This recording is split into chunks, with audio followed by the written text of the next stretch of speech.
know that the bones in the neck sit in an S shape, or the letter S.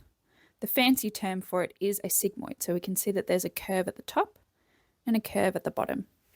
Now this is really important because it allows the neck to be very dynamic, as well as acting like a suspension system for the neck. So as the horse is moving along, it acts a bit like a spring to transfer the forces traveling up through the front limb and the spine.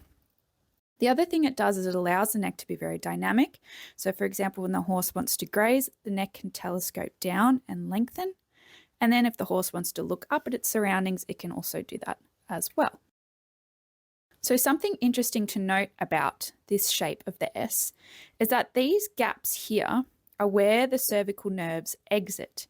And depending upon the position of the neck, those gaps change in shape and width.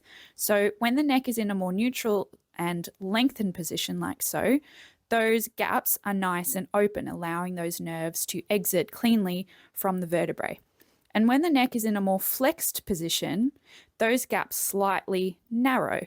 So we want to think about when we're working with our horses to try and maintain this S shape, not only for the fact for the suspension system of the head and the neck, but also allowing those nerves to exit safely from the vertebrae.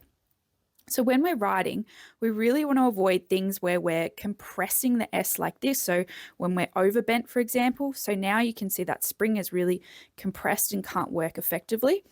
But we also don't want to be going around with the neck very straight like this. So sometimes you might have horses that have a bit of a pencil neck, or they go long and low all the time. And that also isn't conducive to taking the forces through those bones, because now those forces kind of have nowhere to go because we've lost the shape of that S.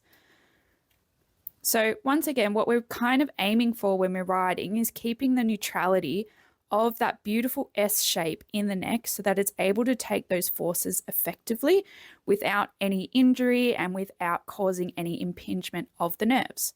So hopefully that gives you a bit of a different perspective on how the bones in the neck sit.